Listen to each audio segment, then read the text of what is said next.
തിരുവാഭരണ ഘോഷയാത്ര ബലിയാനവട്ടത്തിന് സമീപം എത്തിയിരിക്കുകയാണ്. അടുത്ത 3 മണിക്കൂർ സമയത്തിനുള്ളിൽ അത് സ്വാമി അയ്യപ്പൻ റോഡിന്റെ ഭാഗത്തേക്ക് പ്രവേശിക്കും. ഇതിന് മുന്നോടിയായി പമ്പയിൽ നിന്നുള്ള തീർത്ഥാടകരെ പമ്പ വലിയ നടപ്പന്തലിന് സമീപം അതിന്റെ ആരംഭഘട്ടത്തിൽ തടഞ്ഞിരിക്കുകയാണ്. ഇനി തിരുവാഭരണ ഘോഷയാത്ര സന്നിധാനത്തിന് സമീപത്തേക്ക് എത്തുന്ന ഘട്ടത്തിൽ മാത്രമായിരിക്കും പമ്പയിൽ നിന്നും ഭക്തരെ സന്നിധാന മേഖലയിലേക്ക് കടത്തിവിടുക. മറ്റൊന്നുകൂടി, അതായത് സന്നിധാന മേഖലയിൽ വലിയ തോതിലുള്ള ഭക്തജന തിരക്ക് അനുഭവപ്പെടുന്നുണ്ട്.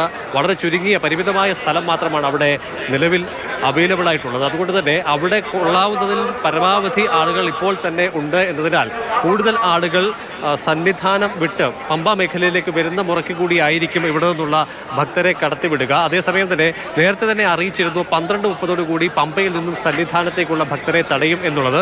ഈ അറിയിപ്പ് അറിഞ്ഞും അറിയാതെയുമൊക്കെയായി 12:30 കൂടി എത്തിയ ആളുകൾക്ക് അവിടേക്ക് കടന്നു പോകാൻ കഴിയാത്തതിന്റെ ഒരു വിഷമം ഉണ്ട്. അവരിൽ പലർക്കും പമ്പയുടെ വിവിധ മേഖലകളിൽ ആയിട്ടായിരിക്കും ഇനി ജ്യോതി ദർശിക്കാനുള്ള അവസരം ഉണ്ടാവുക.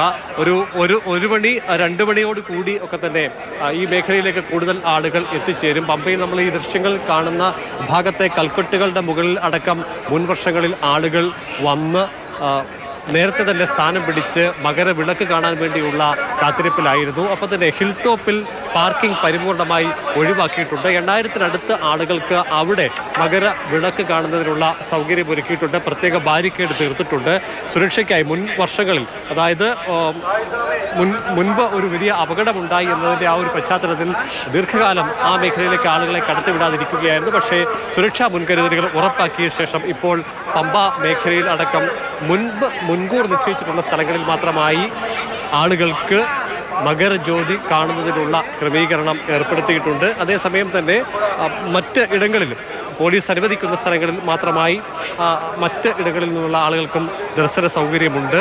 നിലയ്ക്കലും ഏതാനും കേന്ദ്രങ്ങൾ മുൻകൂട്ടി നിശ്ചയിച്ചിട്ടുണ്ട്. അവിടെയും സുരക്ഷാ ക്രമീകരണങ്ങളുണ്ട്. അട്ടത്തോട്ടിൽ 2 കോടതി പ്രദേശങ്ങളിലടക്കം ദർശനത്തിന് സൗകര്യം ഒരുക്കിയിട്ടുണ്ട്. ആ മേഖലയിലും വൈകുന്നേരം ഒരു 4 മണിയോട് കൂടി വലിയ തോതിൽ ആളുകൾ എത്തിച്ചേരും. ഇപ്പോൾ വന്നിപ്പോൾ ദൃശ്യങ്ങളിൽ കാണുന്നത് വിവിധ ഇടങ്ങളിൽ നിന്നും എത്തിച്ചേർന്ന ഭക്തർ പമ്പയിൽ കുളിച്ച് പിന്നീട് ചെറിയ വിശ്രമത്തിനും ഭക്ഷണത്തിനും ഒക്കെ ശേഷം മല കയറാൻ വേണ്ടിയൊക്കെയുള്ള ഒരുക്കത്തിലാണ്.